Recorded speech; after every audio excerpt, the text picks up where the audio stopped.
a young boy, our dad's only academic achievement all through his years of school was being the class clown. One of his frustrated teachers said, "The only way Homer LeBaron is going to get out of high school is if they burn it down." And you know, he never did get his high school diploma. And of course, he didn't expect to go on to college. But the decision, as Dennis mentioned, that he made to serve a mission changed everything. When he left for France, he was a poor country boy with no ambition, but with a willingness to serve the Lord and the people of France. He returned with discipline and determination.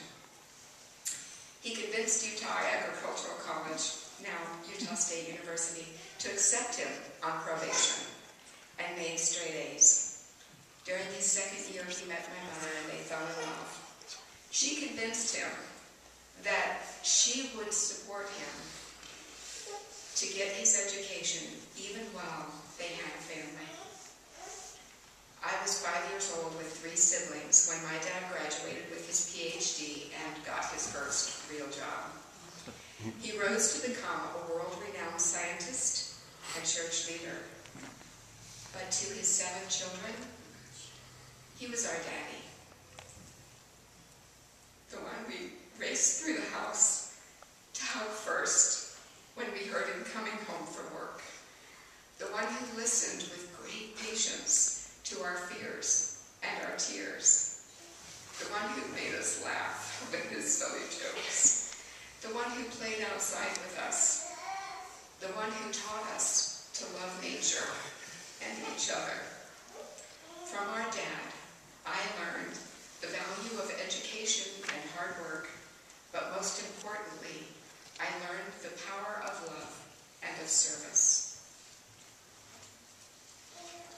Our dad's sense of humor and his ability to laugh at everything, including himself, made our life fun.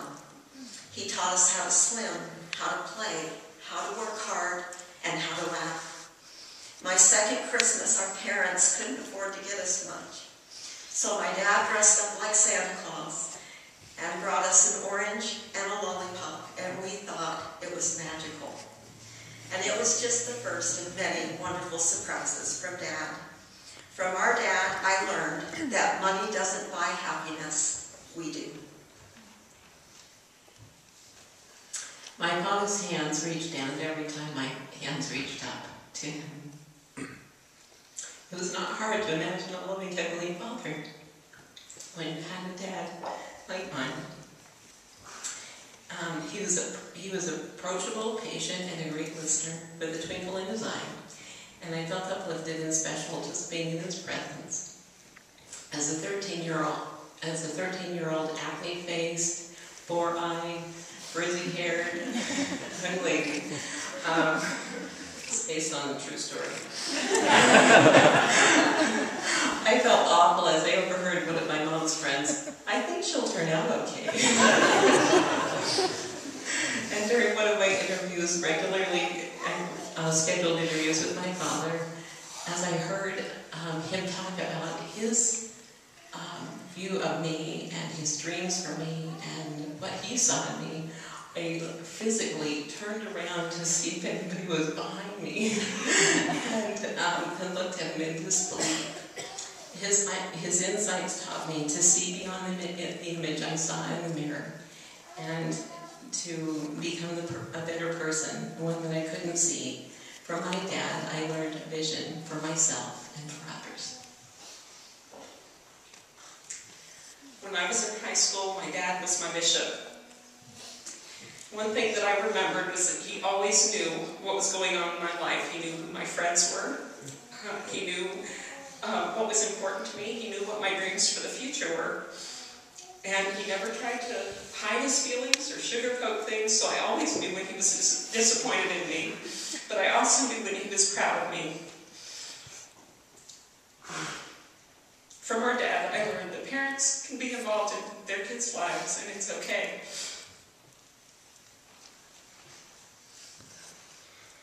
We all have fond childhood memories of playing on tire swings. Dad made that our Father had made for us. After I married, our dad came to visit me one time and realized that my children didn't have a tire swing. And so he decided that just couldn't be.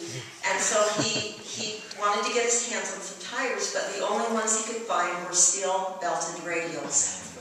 But that did not deter him. He worked on it all afternoon, and he cut out the handles for that tire swing and installed it in the tree. And then he thought, well, you already have 3 children. You need another one. So he worked on another one, and by that evening, he was taking pictures and pushing us in the swing, including myself, bringing back a lot of fond memories. From our dad, I learned that I could do anything. Whether it was stepping on his toes in a daddy-daughter dance at age 10, his accepting an invitation to a girls Ask Guys dance at Riggs College, or empathizing as I cried over a broken engagement, or simply his salutations and greetings every day. He treated me like I was extra special to him. I have learned that unconditional love has been extended to everyone he's met. A stranger was simply a friend he hadn't met yet. When I was a teenager, he would employ us to help with the Christmas fruit baskets for the widows and the shut-ins at Christmas time, and it was through my parents that I learned the worth of each soul. He was like watching the scriptures in action. He lived his testimony that he preached. His life was constantly refining and perfecting him. From my dad, I learned to respond to the perfecting process.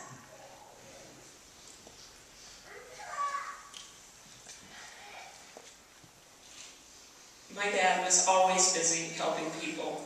When he was the bishop, the phone would ring, and he would go wherever he needed to go, sometimes in suit and tie, sometimes in just what he was wearing, but he would be walking out the door, sometimes to visit someone, to give a blessing, or just to offer a helping hand. I remember one time in particular, the phone rang on Monday night.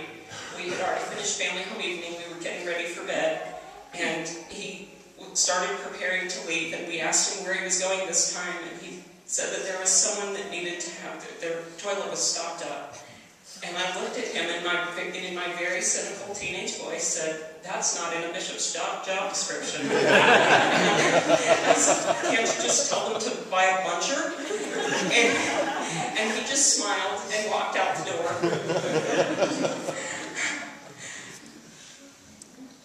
What I didn't realize is that when he left to go help someone, he was not only unstopping toilets or giving blessings, he was touching lives. Our family has recently moved back into the ward where he was a bishop, and I have been overwhelmed almost every time I go in the building by the number of people who come up to me and express love and appreciation for my dad. They usually share a specific incident where he touched their lives, when he shared counsel, gave a blessing, offered a helping hand, or just offered encouragement when they were having a tough time. From my dad, I learned that small acts of kindness can have the greatest impact. Our dad was not perfect, and in recent years, he revealed to us with transparency and humility some mistakes that we had never known about. He wanted us to learn from all of his life experiences. He loved all of us. Our mother, Vanita, our stepmother, Aline, all of his friends and colleagues, all of his children and stepchildren, and all of his grandchildren and great-grandchildren, to the best of his ability to love. He may not have been perfect, but he was perfect for us. We have forgiven him for his human mistakes. Dad, we love you. And we are so thankful for the gifts you have given us.